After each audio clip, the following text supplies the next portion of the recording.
Well, welcome back, guys. I guess I had a bit of a mishap.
Leave them to me.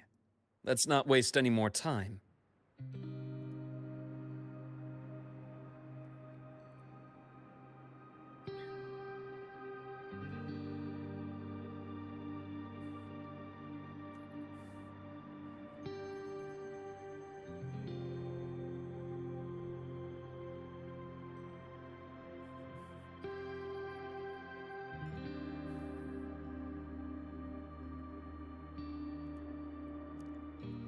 Okay.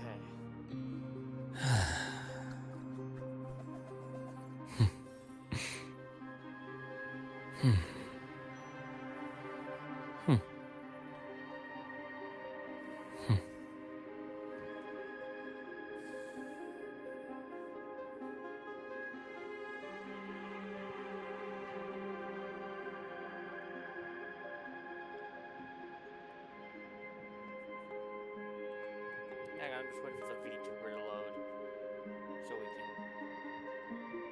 can finish the tail end of this.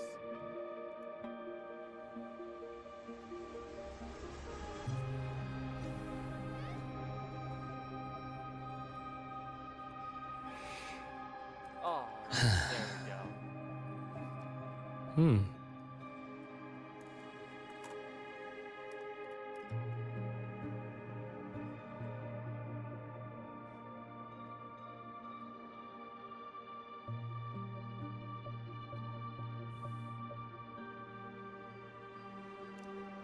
Josh, I thought I fixed that PC problem too.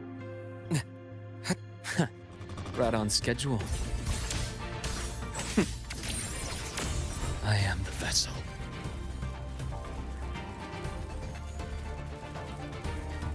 Imbalance ends here. Gotcha. Yeah. Yeah.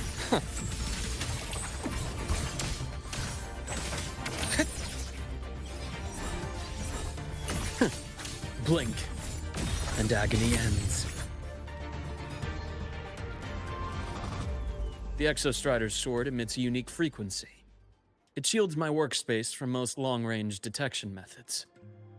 You picked a good spot.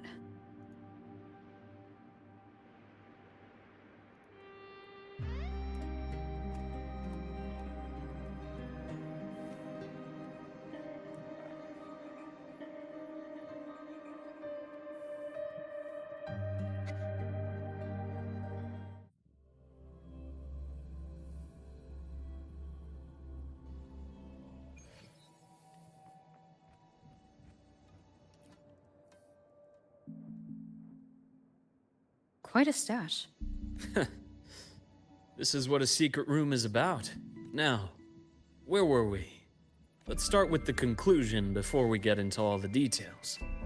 You asked me to come to lahai-roi to watch for any Fraxidus activity. Warren was the first Fraxidus mole you uncovered, and he certainly won't be the last. Think of the Space Trek Collective as a web of competing powers. It's as much a haven for independence as a playground for agendas. An isolated polar region, rich with exoswarm and the potential for technological breakthrough.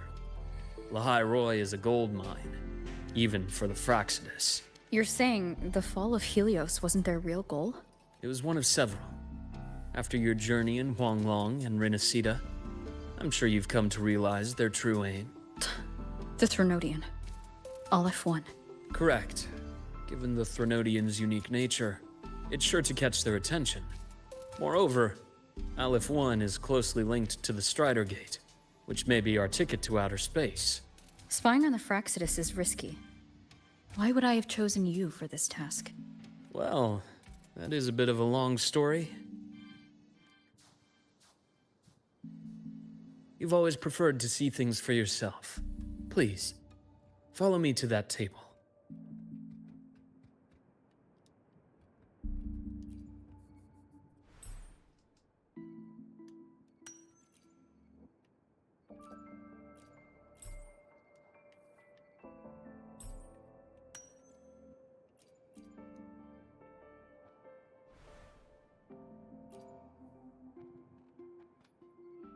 The golden serum, developed by the Naviale group. But I prefer its other name, Ichor.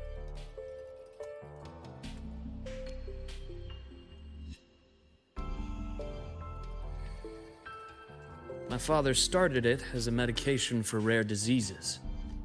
But as research progressed, it came to represent something far more ambitious. The drug of evolution. Evolution. Sounds like something the Fraxidus would like. Well, on paper it worked. I became its resonator, so it would be unfair to say it was entirely useless. But I was a rare case who survived. All it cost me was excruciating pain and my colored vision. Most test subjects like me didn't make it. It wasn't until I met you that I realized there was more to the story. The rest is in my study, shall we?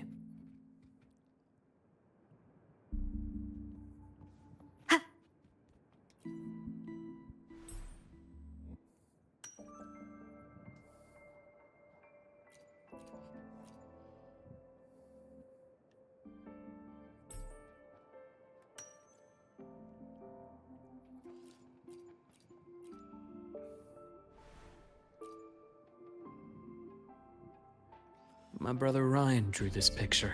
We're not related by blood. Father took us both in after his own children passed away from a rare illness long ago. Ryan never could handle pain, but he was easy to cheer up. Whenever the grown-ups would give me candy, I'd save it all for him. So that's why he always has candy with him. For a while, I tried to be the perfect son Father wanted. It never worked. So eventually I stopped trying. It only got worse from there. What Father tried to do to Ryan was unforgivable. And then came that accident. I thought what my father did was a rather mundane story. A cliché. Someone trying to atone for past guilt, only to cause greater harm. Until your hints made me suspect it was someone's staged finale. So I had my father's grave exhumed. It was empty.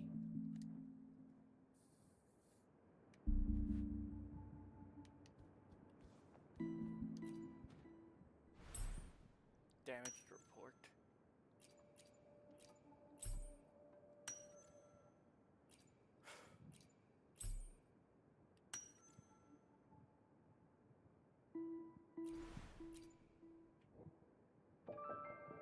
The entire Lola logistics carrier was already blown to smithereens by the time I recovered this page.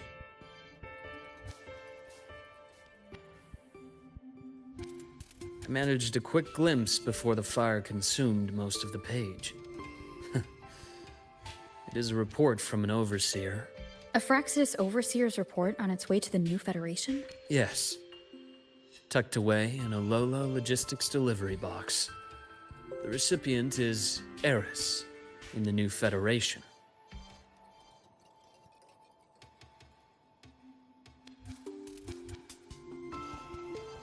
Those 3 items you just showed me. Did the Fraxidus get into Naviale's work after learning about the Icar's potential for evolution? They didn't just get into our work. They went a step further. Replacement. Have you ever met the Fraxidus' Grand Architect? The thousand-faced survivor. We met near the Styx Lake, deep within the Dark Tide.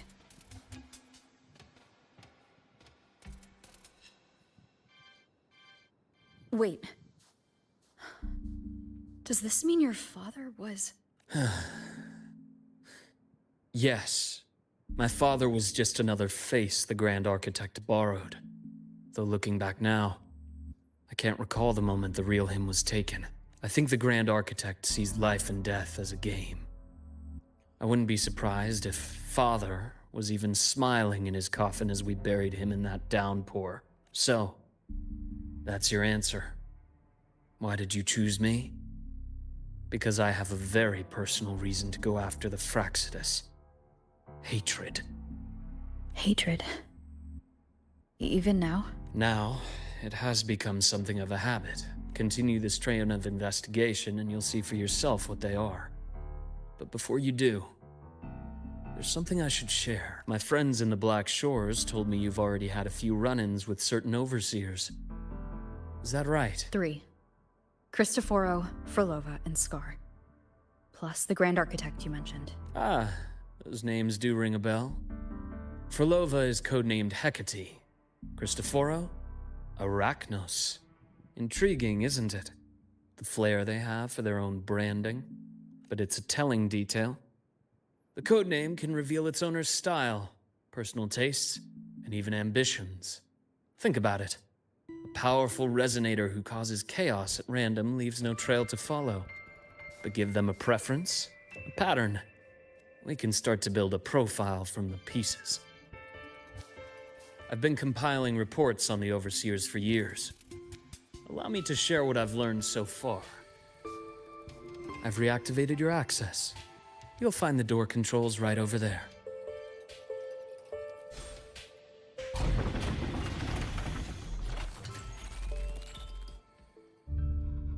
The Fraxidus is loosely organized.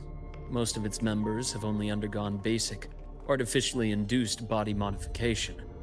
They're not terribly difficult to neutralize. But if you encounter artificers with more creative modifications, you're likely looking at the handiwork of Hydra. Hydra is their leading mind on human evolution and body modifications. Whoever they are, they often work in tandem with Siren.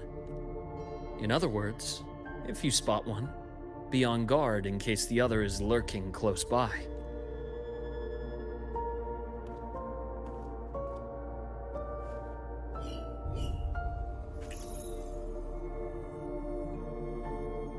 Zashiki Warashi won't require much of your attention. This overseer primarily operates in I Ashinohara, know. a region that's been largely destroyed by the Lament. Ashinohara. I've heard of it somewhere before. The girl we had in the infirmary for a while. Chisa, I remember. The city that trapped her, Honami, is part of Ashinohara. Now, on to 2 key pieces of the puzzle. I did say the Fraxidus was a loose organization, but even the most scattered cells still need funding to function. Remember that report from earlier? It's only a matter of time before you go to the new Federation. And based on the intel I've gathered, that's their most critical base of operations. And where you'll find Eris. How critical? Do they operate in the open? Not exactly.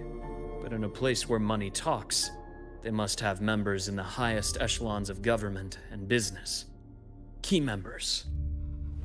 Their foothold in the new Federation has given them immense leverage. With that endless stream of wealth, the Fraxidus operates with impunity across the planet. Speaking of which, Star Torch Academy is also heavily funded by the new Federation. To be blunt, they're the Space Trek Collective's single largest donor. Eris, huh? Duly noted. I'm assuming the other key piece is the Grand Architect. The Fraxidus Grand Architect. Their true name is unknown. They only appear through borrowed identities. Real people, legendary beings, and even the phantoms of the dead from others' memories. I did brush shoulders with them once. It was a shame. I had no idea at the time, and missed my shot. This pen was the only thing I brought back from that great fire. I have yet to decipher the lettering, but it shows one thing for sure. The Grand Architect has been around for a very, very long time. It's a pity you called me to lahai-roi. Otherwise, I would have continued following that trail. But you always have a good reason, right? You uncovered all this by yourself? More or less. I did have some help along the way. To get your hands on one of the Grand Architect's personal items, you did more than just follow a trail. You infiltrated them. Playing along with them isn't that difficult once you get the hang of it. Like I said, they are a loose organization. Knowing the Fraxidus, stealing all that intel on the Overseers is risky, no matter how loose they are. Each infiltration will only be more dangerous than the last. Luke, how can a doctor who doesn't value his own life save anyone else's?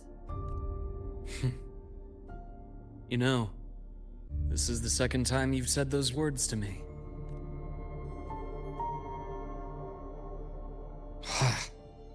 They got away again.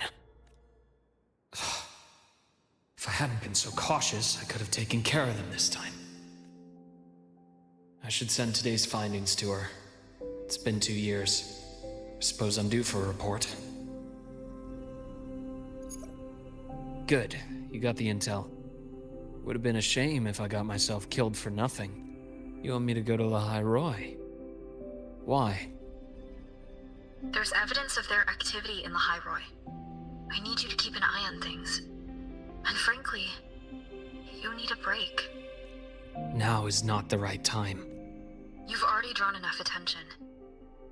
Do we really have to wait for you to get killed to decide it's the right time? How can a doctor save anyone else's life if he doesn't value his own? Keep pushing like this, and you'll be no different from them. Not pulling any punches, are you? Trust me, that's only the warm-up. Lahai-roi is a nice place, Luke. Bright, passionate students, beautiful snow. Perfect for slowing things down. Listen to me on this. Come. Very well. As you wish. So I've led a leisurely life in lahai-roi ever since? No need to worry. I know my limits. Let's set aside the Fraxidus for now. We should discuss the Exostrider plan. But first, tell me what happened to you and Imeth in the Frostlands. Briefly tell him everything.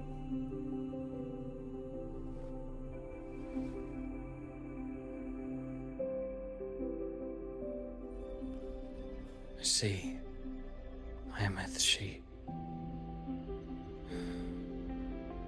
No wonder you're in such a state. I understand her reasons. She was fighting for her dream, for lahai-roi in the only way she knew how. And I respect that. The fate she chose for herself. But I won't accept it. There's more I haven't tried. I'm not done fighting for her. Of course.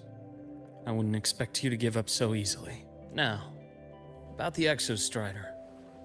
It started with the Space Trek Collective finding a giant Solaskin root network in Bjartar Woods.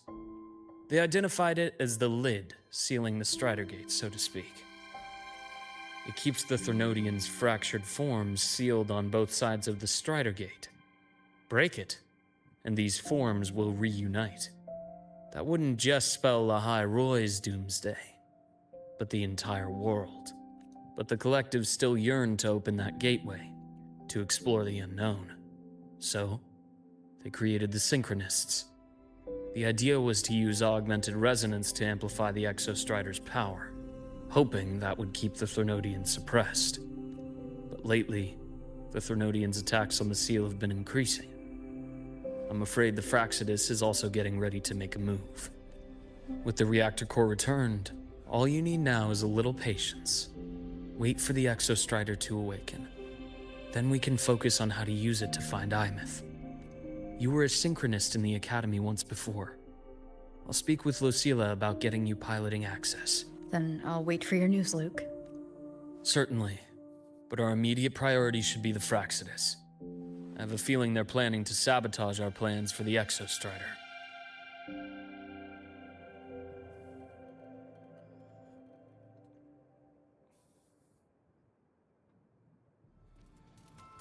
Rover said she'd like to check on the Exostrider in the Frostlands before she left. Well, it could be a way to take her mind off things. Now then. Dr. Herson, is something the matter? Must you always assume the worst, Lucilla? Can't I just call to chat? I find that highly unlikely, Doctor. Let's skip the preamble. What is it? Rover. Ah, so this is about Imeth. She was so tight-lipped with me about what happened in the Frostlands, yet she spoke to you. Sitting on our hands won't fix anything. And she was willing to open up. If a friend runs into trouble, I'll naturally step in to listen. Besides, what I have to share today benefits the Academy. It could help us get ahead of a few potential issues. Very well. Let's hear it then. Meet me at the Institute, the usual spot.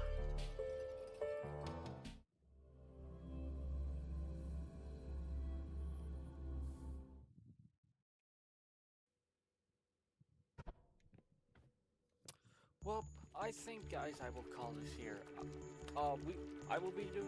We will probably continue this on Wednesday, and looks like we are going to finish this epilogue to chapter 3, and then we gotta take things. Looks like we're gonna have to take things a little slow and go stop the Fraxidus, and then be patient with rescuing Imeth. So, until then, I shall see you all next time, and hopefully I can fix my PC problem. And until then, I will see you all later. Bye!